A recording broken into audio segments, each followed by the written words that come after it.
It is 5 p.m. news on Sunsplash FM. I am Igbaifo Benita. And here are the top story news. White Horse FA debunks report of players' jail term, says cause discharge accused. FG orders proof of global tech companies overuse of Nigerian news content. All prices rise as Middle East crisis deepens.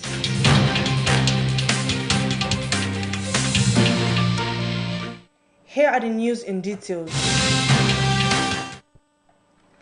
The management of White Horse FA has debunked a news report claiming that one of its players, Adeoye Martins, was jailed for allegedly stabbing an opponent with a broken bottle during a football match at Ben Folari football pitch, Omisan Jona, Ado-Ekiti. In a press release signed by the general manager, Mr. Aladeunsi Oluwatosin Victor, the club stated that the court session in question took place yesterday at the Ado-Ekiti Magistrates Court before Magistrate Olatomiwa Daromola and not today as reported. According to the release, the court ruled on a 2-count charge of assault and breach of peace. Count 1 attracted 1 year imprisonment with an option of 5,000 naira fine, while count 2 attracted 1 month with an option of 2,000 naira fine. The team management also stated that the 5,000 naira and 2,000 naira fines were paid immediately in court yesterday and no custodial sentence was served. The club further clarified that no player of White House FA was jailed and that the player mentioned in the report was not a member of the White House FA. It added that the actual match fixture was between Adeyeye FC and Jadin FC at Ben Folari pitch, not a White House FA game. The statement noted that after reviewing the fact, the court discharged the player, having established that he was not at fault.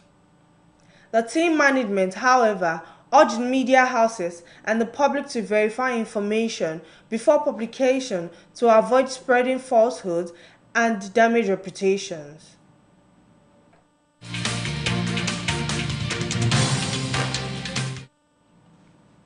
The Bayelsa State Police Command has arrested a 68-year-old man and his son for allegedly being in possession of 4 single-barrel guns concealed in a sack. The suspect, identified as TB Friday, 68, and his son, Oyebrade TB, 36, both from Futuro Bene community in Ekeremo local government area, were intercepted on Monday at about 10:30 a.m. along the Ibogena Trebu Expressway in Yenagoa. The arrest was made by operatives of the police anti-vice unit during a routine stop and search operation. According to the command, the suspects were traveling in a tricycle in Abua in neighboring River State when they were stopped and searched. During the operation, officers recovered 4 single-barrel guns concealed inside a sack and covered with sticks. The police public relations officer, DSP Musa Mohammed, said the case has been transferred to the State Criminal Investigation Department, Yenagoa, for further investigation. He said preliminary findings indicated that the suspects were traveling to Abua when the firearms were discovered. Mohammed added that the command is investigating the source of the firearms and working to identify any other persons who may be connected with the case.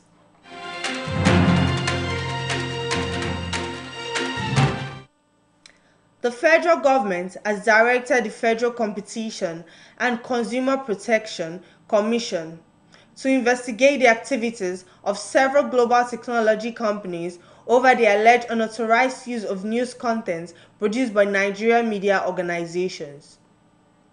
The directive, issued on the instruction of President Bola Ahmed Tinubu, follows complaints from local media stakeholders who accuse some of the world's biggest technology firms of using their news content without proper authorization or adequate compensation. The companies under investigation include Meta, the parent company of Facebook, Instagram, and WhatsApp. Alphabet, the parent company of Google, social media platform X, as well as artificial intelligence platforms that rely on online news content to train and operate their systems. According to the federal government, the investigation will examine whether the companies have engaged in anti-competitive practices or violated Nigeria's consumer protection and competition laws through the use and distribution of news content created by Nigerian publishers. Government officials say the probe is intended to protect the rights and commercial interests of Nigerian media organizations, many of which have expressed concerns over declining advertising revenues while digital platforms continue to benefit from news content produced by local journalists. The FCCPC has been directed to carry out a transparent and thorough investigation.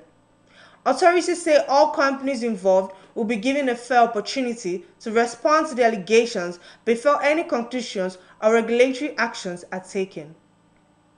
The federal government stressed that this investigation is not aimed at discouraging innovation of digital investment, but of ensuring fairness, accountability, and respect for intellectual property rights within Nigeria's digital economy. Media stakeholders have welcomed the move, saying it could help create a more balanced relationship between technology companies and news publishers while promoting sustainable journalism in the country.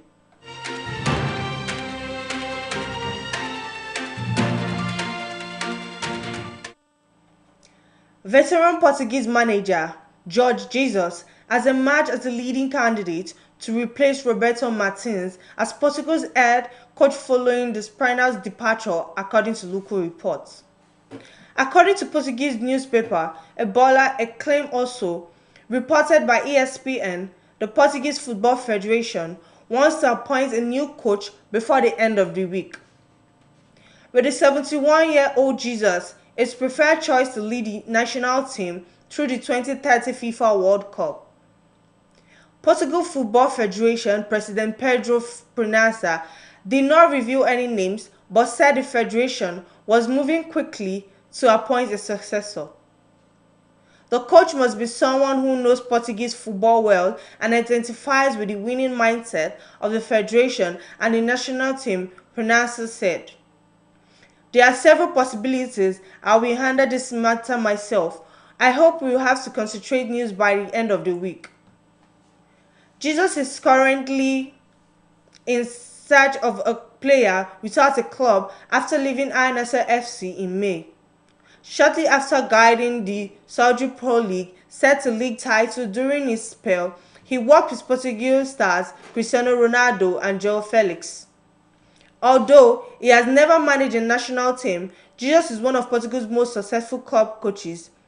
He won 10 major trophies with SL Benfica, including 3 Premier League titles, and also enjoyed trophy. The search for a new coach follows the Portuguese Federation's official confirmation on Wednesday that Martins had left the role after the expiry of his contract.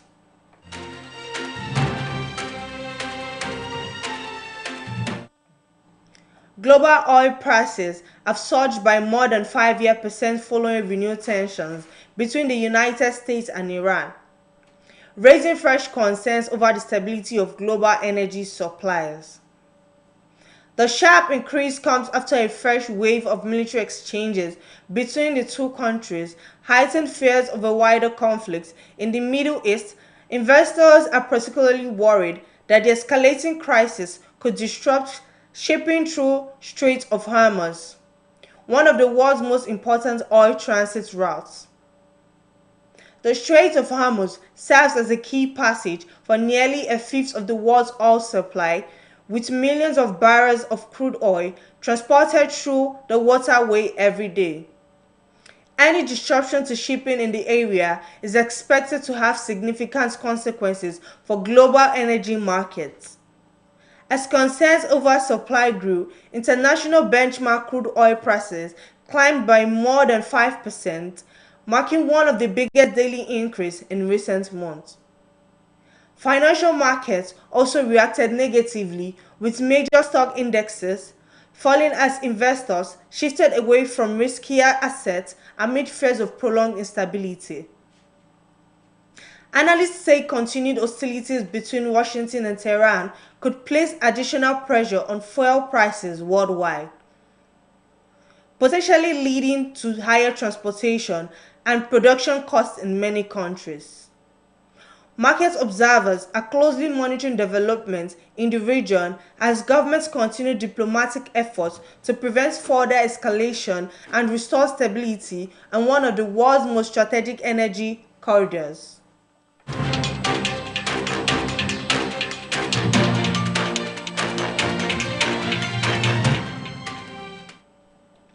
A former Minister of Innovation, Science and Technology and People's Democratic Party governorship candidate in Enugu State, Chief Uche Godfrey Nnaji, has declared that he is ready to submit to judicial process over the allegation of certificate forgery against him.